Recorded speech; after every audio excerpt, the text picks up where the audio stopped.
très bien ñu jéem a avancer tuuti. loolu brèche la woon boo xam ne sur la base des derniers audios yi nga xam ne jot nañ ko ci il fallait que ñu taxaw ci tuuti. def ci benn taxaw seetlu mais ñuy wax ci également beneen mbir muy rapport Cour des comptes rapport annuel bi nga xamante ne def na ko ñeel mbirum fonds force Covid bi ñu épinglé ci ay entités yu am doole ay ministères et tout ça bi nga déggee mbir moomu. ban lecture nga ci am. waaw bettu ma. mais bettu ma dans le sens que rapport de Cour des comptes bu ma sa génn fu ne. nga gis ci ay irrégularités nga gis ci ay fraude ak yooyu c'est-à-dire que. mënuñu génne fii à l'état actuel Sénégal depuis que man may càmbar affaire yi. ñu génne rapport Cour des comptes. ñu ni nickel. moom kañ. da nga naan ñaata nañu ruubal. wala lan nañ defati. d'ailleurs bettu ma loolu mooy bettu ma. mais ci beneen côté bi. j'ai eu dama am déggu. dama am déggu. waaw dama am déggu. ci ndeke ñenn ci sénégalais yi. sañ-sañ bi ñam quoi. ak ñàkk yërëm askan. mais sañ-sañ boobu lan moo leen ko may justement. waaw parce que c'est pas une première fois. non en fait sax kenn mayu leen ko ah. c'est-à-dire que peut-être que loolu. seen conscience morale moo di fa toll. voilà am na waaw peut-être que tamit peut-être que benn affaire bi day relever du point de vue personnel de la personne par rapport à ses valeurs par rapport maa la jox la benn misaal. Mary Teuw Niane par exemple. nekk na ministre pendant presque 8 ans 9 ans. tu sais que Mary Teuw Niane amul kër. kër gi mu nekk nii. ab doomam. bu nekk bitim réew. moo ko tabax dugal ko ci. ça veut dire que c'est un homme boo xam ni. le rapport qu'il a par rapport à l'argent. nga gis de l'autre côté koo xam ne dañ lay def ministre même pas 5 ans 6 ans nga am àdduna lu jeex donc dafa des ci. le rapport que tu as avec l'argent avec le bien matériel. damay faral di seetlu sama gars ñi nga xam ne ñoo nekkandoo des hommes de gauche. bu njëkk ba. le rapport que nous avons à l'argent pour l'essentiel n'était pas le rapport que les autres de droite avaient par rapport à l'argent même s'il faut dire que dans la gauche aussi la fa xewoon nag Landing Savané à partir de Ablaye Wade moo yàqu gauche daal. Ablaye Wade moo xamal waa gauche. loo xam ni révolutionnaire du ko xam. muy hôtel ak xaalis. maanaam la palace quoi. le luxe. ak alal. loolu baaxul ci révolutionnaire. da koy kii donc Ablaye Wade a un peu perverti. les idéologies ou bien les pratiques révolutionnaires. affaire xaalis te loolu affaire kii bi dala koy woon. mais beneen bi tamit.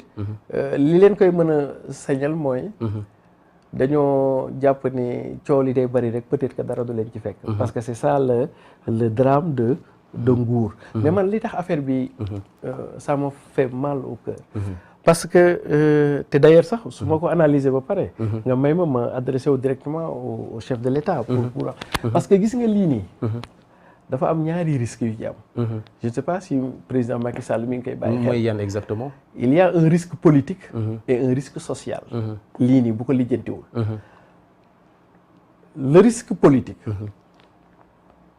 loolu moom. c'est par rapport à sa troisième candidature. Effectivement. le risque social. mooy su ngeen ko xoolee 8 mars. du woon rek affaire Sonko. moo taxoon nit ñi génn. les gens en avaient marre ci mesure couvre-feu yeeg mesure de restriction yi de manière globale. teel a tëdd yeeg te ñëpp xam nañu fii c'est l'économie de la débrouille quoi. pour ne pas dire l'économie du takkusaan ou de la nuit. yooyu yëpp ñu tënk ko. les gens dañu sonnoon. yooyu bokk na ci li tax. en plus de askan bi. bi ñu jàppee Sonko askan bi ci boppam. moom moo taxaw une partie de askan bi. ne lii du fi amee. mais l'élément déclencheur bi tax mu am yenn ampleur yi. ras-le-bol général et généralisé la. affaire Cour des comptes bi su ko président bi réglé wul. bis bu ñu demee.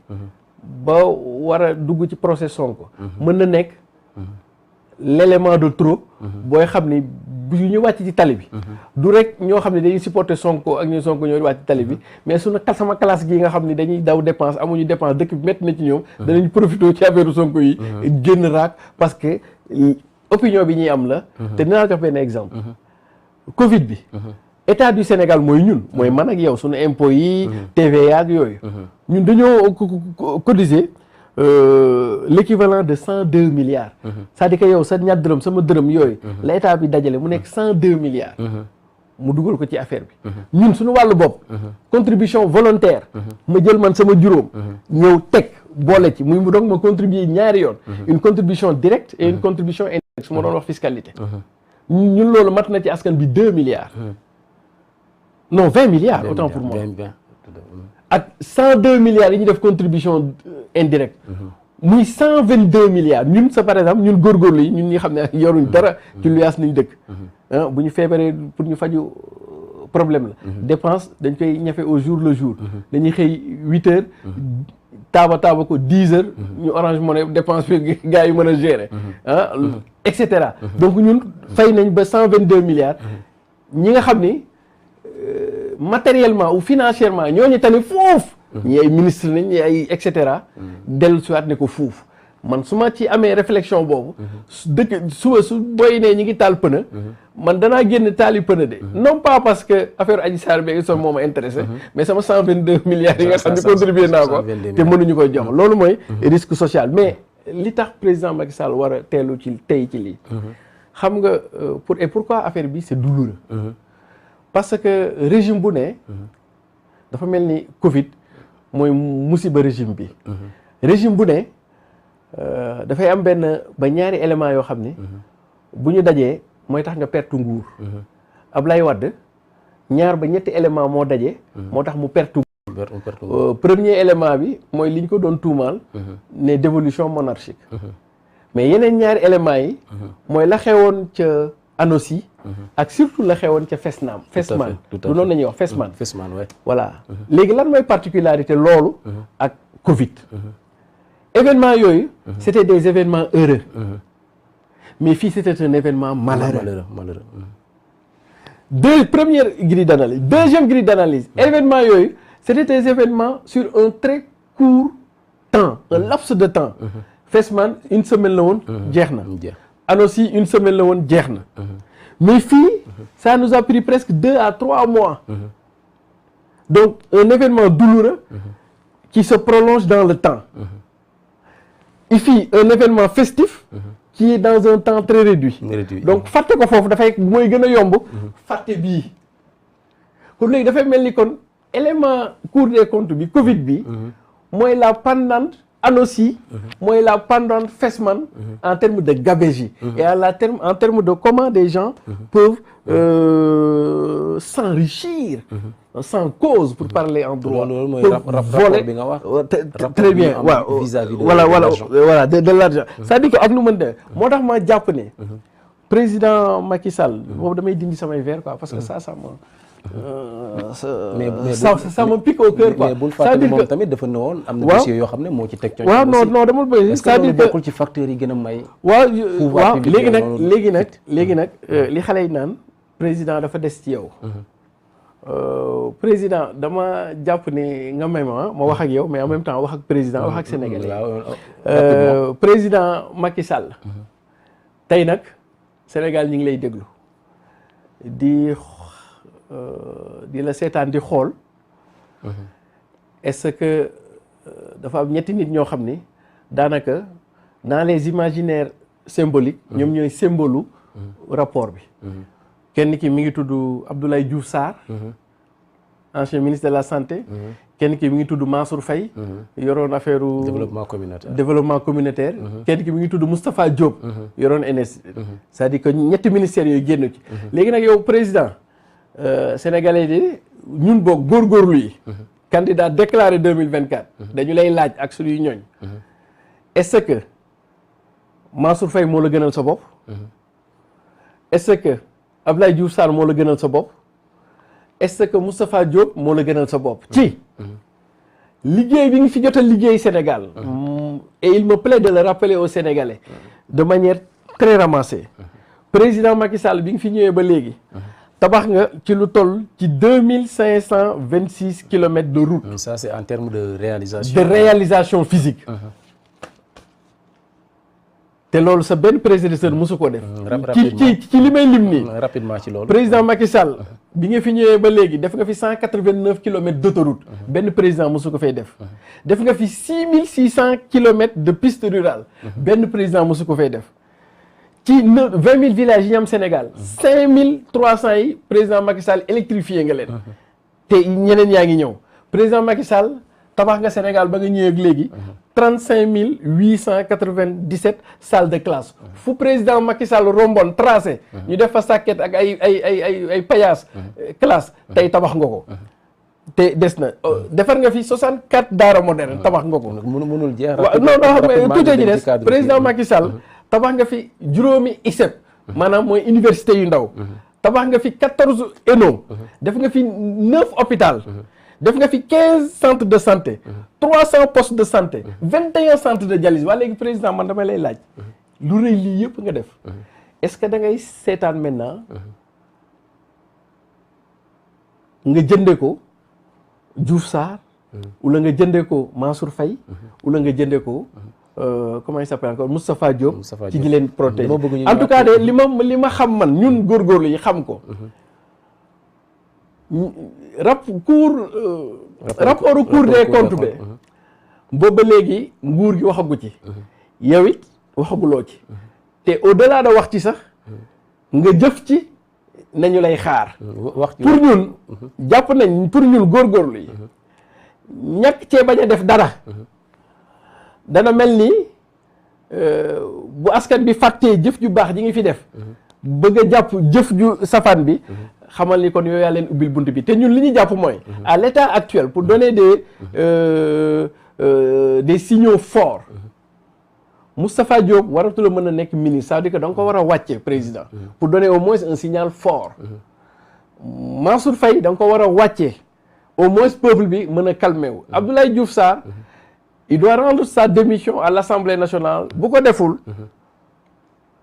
ñu lever immunité ñu dugal procédure lever immunité parce que président gis nga ñetti ñii boo ci waxul askan bi perception bi ñuy am affaire troisième mandat moom même bu fekkoon sax doon nañ ko layamee c'est-à-dire que du point de vue juridique tëj nga ko du point de vue économique askan bi dañ koy fermer. kooku cri de cœur la. waaw bu ñu desee tuuti ci rapport bi. parce que le truc là c'est scandaleux. non c'est scandaleux ñëpp jàpp nañ ne lu doy waar la mais au-delà même ci rapport boobu nga wax ci pouvoir public yi am vis-à-vis de l'argent est-ce que ça ne pose pas également le problème des réformes parce que nous sommes au 21e siècle lu mel noonu di am. pouvoir public bu ñu fi dénk dara. waaw non man gëwuma. or boo demee dans les sociétés ba dama bëgg a laal tuuti. dans l'antiquité classique. c'est très important parce que man mënuma comprendre au 21e siècle. que malversation yi di amaat chaque année. chaque rapport bu fi jàll mooy Cour des comptes OFNAC à chaque fois bon nit ñi dañuy dar gémmiñ. ndax am ne lii wartoon mën a am. c'est extraordinaire ça dépasse même l'entendement est-ce que waruñu dem dans le cadre des réformes solides yoo xam ne. maanaam nañ teg ay garde-fou yoo xamante ne par exemple boo nekkee homme politique ñu dénk la dara di nga sooraan ne li ma ci mën a fekk dina xaw a doy waar lool mais bu président de la république toogee ne yenn dossier maa ciy teg sama coude parce que tout simplement bu ma bàyyi mu jàll dafay doy waar est-ce que tamit du loolu mooy encourager nit ñi boo jëlee dans la Grèce antique moo doon wax sànq nga jël quelqu'un comme c'est un homme politique il était un homme politique un réformateur Clisthène la tudd teg ay réformes yu doy waar booy xool Sénégal tey jii nii kenn si ñoom ci homme politique yooyu Karim Wade mu ngi dund lu mel noonu lu ñuy wax ostracisme donc est-ce que yu mel noonu waruñ ci woon dellu dans la Grèce antique par exemple da ngay nekk homme politique tu es là ñu jox la dara chargé di la contrôler mais chaque année dañuy xool saytu li ñu la jox ndax jaar na yoon wala jaarul yoon ñu dem ci lu ñuy wax ecclésia mooy seen assemblée comme dañu amee assemblée nationale xool def vote yooyu ñu def ko ci tession yi xool ndax kii ni mu yoree mbir mi sell na yorin mi jaar na yoon wala jaarul yoon su fekkee jaarul yoon mais dañ lay ostraciser mooy lañ dañ lay bannir carrément des activités politiques absolument maanaam kooku mënatoo bokk ci activités politiques yi te ñëpp xamoon nañ ko et c'est ça aussi le charme de la démocratie c'est ça le charme de la politique loolu nag moom moo fi xaw a manqué defe naa ne réforme yu mel noonu buñ ci demoon ba nga xamante ne buñ la ostraciser dañ lay génnee réew mi luñ la tëj kaso boo xoolee fii sanctions yi gën a élémenté te ci lañ nekk ba léegi dem na ba léegi lii di prison dañ ko démystifier doonatul si ñoom lu doy waar mais buñ la doon ostraciser jàpp ne kii ni mu yoree xaalis bi ñu ko joxoon jaarul yoon war nañ la mën a ostraciser ne serait-ce que pour 10 ans parce que dans la Grèce antique aussi noonu la doon demee bu ñu voté jàpp ne kii nu mu yoree yëf yi def ko salfaañi jaarul yoon 10 jours lañ lay may su fekkee def nañ vote boobu ñu exilé la pour 10 ans dootoo laale dara loo xam ne ci activité politique la donc boo ñëwaatee da ngay correct mais su fekkee c'est un président de la République qui est là qui dit que j'ai mis le coude sur certains dossiers parce que bu génnee tout simplement day indi coow est-ce que du loolu moom may ñooñu fit ñu war a dem nag dans le cadre de réformes très solides te loolu je crois que Assemblée nationale bii nii war na ci def liggéey bu am solo waaw waaw tout à fait ma nga baal ma rek Sénégalais yi ñuy déglu tamit ñu baal ma si je me suis un peu emporté sànq bi may wax en fait man victime u Covid là parce que man dama am cabinet daanaka je bougeais beaucoup sur l'étranger bi Covid yi amee génnatuma réew mi presque toog naa fi 3 ans yoo xam ne génnuma maintenant fii ci biir réew mi ñoom comme dañoo jàpp waa nguur gi man opposant la bu njëkk ba dañ ñoon wax man waa PDS la parce que damay critiquer après ñu ni waa Sonko la bon donc ce qui fait que taaba yu ndaw yi ma doon def sax ci réew mi xam nga fii nit ñuy doxee seen logique boo farut ak ñoom wala ñu jàpp ni da ngay leen di critiquer dañ lay tëjal buntu yëpp man ca Covid ba pratiquement mën nañu suñu waxee ni mën nañu comme wax ne la def la clé sous le paillasson comme ni ñu koy waxee boole la ma amoon ak la ma jotoon a am yëpp contribuer ko ci lutte bi des nag man di góorgóorlu di xos di takk sama biir c'est pourquoi bi rapport bi génnee ma ni non xam nga élan de solidarité bi ñu président jaayoon ñoom Sonko dem wuy ñëpp wuy classe politique bi sénégalais yi ñëpp mobilisé wu sëriñ si citoyens yi ñëpp soo xoolaatee rapport bi sa xol mënta bañ a tooy quoi waaw sa xol comme dépassé nañu âge jooy nag moom wala bu ñuy jooy dañuy làqatu ndax Souleymane Faye nee na mag buy jooy góor buy jooy day làqatu te comme dañoo nekk ci télé donc du ma mën a jooy mais je peux crier ma rage quoi ci affaire bi nu mu fa demee en réalité pour revenir sa question mais jarul sax ñuy def ostracisme grand parce que lépp a ngi ci texte yi fii nañu appliquer texte yi xam nga man forum civil laa nekkoon man maa ngi woon forum civil daanaka ren laa dugg ci société politique avec sama parti politique bi góorgóorlu yi mais man politiquement je suis de culture de la gauche mais j'ai évolué dans la société civile depuis le forum civil de maître Mame Adama Gueye li ma lay wax ni 97 la man 97 laa dugg forum civil 97 jarul ñuy def ostracisme mais qu'est-ce qu'on non mais dama la bëgg expliquer rek 97 ba presque 2015 2016 laa bàyyi la génn forum civil 97 c'est-à-dire que forum civil bi ñu fa nekkee question yi nga may poser nii loolu nañu daan régler ça veut dire que xool li ñuy teree dem nees nañ koy diagnostiquer ba pare tëgg ko mu nekk ay loi pour ñu permettre ñu dem donc boo ko xoolee ba ci biir yow li ngay ñaawlu yëpp loi yi mi ngi fi bu ñu appliqué woon loi rek coow li jeex jarul ostraciser lan moo tax justement mënuñu appliquer waaw mais léegi nag loolu mooy problème bi parce que ñun soo yow yaa ngi koy wax léegi soo amee lu ñu boo gisee ni président ne am na dossier yoo xam ni dama ciy teg le coude mais kooku ça veut tout dire soo gisee président mu taxaw ne ku gañewul sa gox ma dàq la ça veut tout dire kon ça veut dire que yow tous les moyens sont bons pour gagner sa gox que léegi dañuy fal Sénégal des fonctions non pas en fonction de sa carrière, sa expérience, sa mérite, sa probité, etc. Sa capacité de pouvoir gagner dans ta zone. Mais aussi, on sait comment on gagne dans nos zones. Est-ce que l'on va continuer? Très bien. Moi, je me ñàkk a appliquer loi yi xam nga tey jii am nañu cours CREI yi mi ngi fi OFNAC mi ngi fi c'est-à-dire que du point de vue institutionnel et du point de vue juridique légal am nañ les instruments coow li mooy on n'a pas besoin de recréer la roue on a juste besoin appliquer affaire yi comprendre kii ministre la rapport bi épinglé na ko nga jox procureur woo ko voilà léegi nag loolu nag mooy problème yi c'est ça qui nous révolte que ñun sama classe gi léegi bàyyi nañ société civile on va rentrer dans la société politique et tu sais pourquoi. nan ngeen koy régler su fekkee non si parce que société civile mënoo leen régler dara. waaw parce que ñëw ci espace politique mu gën a compliqué. voilà parce que société civile tu n'as pas ambition à conquérir le pouvoir politique tu as juste ambition à ce que le pouvoir politique puisse prendre tes revendications dans ce qu'on appelle la gouvernance mais dañu seetlu ni voilà très bien léegi dañu seetlu ni les sociétés politiques généralement ils vont s'allier avec les sociétés civiles ba accès au pouvoir la ñu waxante woon société civile yëpp daanaka duñu ko def et ceux qui font les transformations dans nos pays là c'est les sociétés politiques kon donc yow influence rek nga mën a def soo nekkee société civile sans pour autant nga am la garantie que tu veux changer les choses de l'intérieur léegi nag fort de ce constat nous on a basculé pour quitter la société civile pour parce que lu tax réglé wuñ fi dara aussi waaw non ñi fi jot a jàllagum non bu ñu boole ñëpp dañ naan ñi fi jot a jàllagum réglé wuñu dara parce que problème bi ça commence à perdurer quand même voilà man je donne un engagement ce n'est pas le premier rapport de la Cour des comptes quand même wala rapport OFNAC waaw te gisuñu fi lu fi politique yi réglé aussi très bien man de ça va de mal en pis voilà man de ñun góorgóorlu yi ñi ngi jox garantie sénégalais yi waxuñu ni buñ ñu falee corruption dina fi jóge de loolu waxuñu ko de mais dana fi wàññeeku trop dimension yi mu am nii ci dëkk bi ñun bu suñ jëlee réew mi dana wàññeeku lool ba sax à la limite résiduel waxuñu nag dinañ ko fi dindi parce que loolu mënuñu ko fi dindi politique yi moom yàgg nañu wax yu mel noonu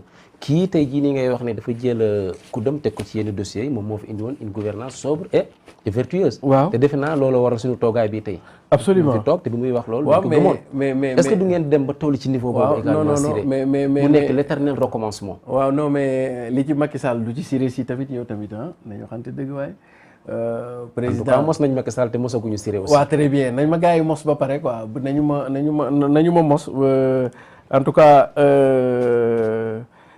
jàpp nañ ni daal c'est pas que président Macky Sall ñëw na am lu mu xamte woon ca benn wet ga defu ko que ñu war a jël politiciens yëpp mettre dans la poubelle parce que damay faral di rappeler ni ay la yéwén lu fi bon ci réew mi politiciens yi la mais li fi jot a baax kas néew tamit politiciens yi la bu ñu ko fàtte tamit tout à fait naam dinañ def lu doy waar nag loo xam ne c'est révoltant mais dëkk bi lu fi bon politiciens yi la li fi baax politiciens yi la kon donc c'est un jeu à double visage disons-le comme ça léegi nag l'enjeu c'est nan nañuy def ba li fi baax di ëpp fuuf li fi bon léegi nag dañuy dem ba mujj gi li fi bon dafiy ëpp sax li fi baax wala ñoom ñaar ñu tagga tembe pour ñun les polarités mooy nees nay def ba li fi baax lool te muy doon jëfinu politique yi sut lool li fi bon ci politique étant entendu que l'imperfection est dans la nature ñu des tuuti ci cadre rapport wu ba léegi parce que parlementaires yi am na ñenn si ñoom ñoo xam ne jóg nañ ci mel ni Guy Marius Sagna ak Aminata Touré bokk ci l'opposition parlementaire bi lan lañ mën a xaarandi ci ñoom concrètement en termes de résultats ci coow li nga xamante ne mu ngi fii nii ñi nga xamante ne ñoom ñoo fare ci pouvoir bi am na ku ci àddu ku ci mel ni Mansour Faye justement te rapport bi épinglé ko mu jàpp ne ñooñu di les magistrats financiers dañu am ay casquettes ñenn si ñoom dañu am ay casquettes politiques ndax jàpp nga ne parlementaires yooyu mën nañ gagner combat boobu ñu engagé. parce que man dégguma ko woon sax yaa ma ko wax quoi donc d'ailleurs loolu rek day firndeel lan moo tax président Macky Sall war koo wàcce wax jooju rek su ma doon président Macky Sall wàcce naa ko. mais est-ce que wàccee rek aussi. moo nar a non waaw mais c'est-à-dire que xam nga mbir am na fu muy toll. il faut donner un signal. signal bi dana tax ñi crispé woon décrispé. comprendre nga en attendant nag ñuy xool des na ko lijjanti. ak nan nañ koy lijjantee. mais lu jëw ju toll nii am. mun tombeek ci sa à 1 an de fin de mandat. nga bañ cee def dara loolu defoon ci dara de même boo été dans les symboliques moo gën nga bañ cee def dara parce que bañ cee def dara dana tax askan bi en termes de perception parce que des fois c'est pas la vérité qui est vérité des fois c'est la perception qui est vérité et la perception de l'opinion peut dire que voilà ñun affaire yooyu te xam nga li ñu naan alal dafa jege nit xam nga du fekkee du point de vue juridique c'est de la littérature c'est de la jurisprudence etc mais comme dafa xaw a jege nit ba nga xam ni loo xam ni question de droit la am na troisième mandat mën na bañ a yëngal lool dëkk bi mais comme bi gars yi jël pasare ko ak dëkk bi fi mu toll nii ni koy xale yi waxee mais dëkk bi fi mu toll nii question dogguma la sama question d'actualité bi Guy Marius Sagna ak Aminata Touré posé gouvernement bi ban jeexital la ci mën a am waaw mais de toute manière le premier ministre yaakaar nañ ni dana dem assemblée. c'est-à-dire qu'il faut que gouvernement bi addu ci. te yëf yi mitti na façon mitti goo xam ni. du rek ay paroles. la askan bi di xaar. en plus de paroles askan bi ñi ngi xaar des actes. peut-être que la parole le premier ministre qui est le premier des ministres ou le chef du gouvernement oui. peut porter la parole.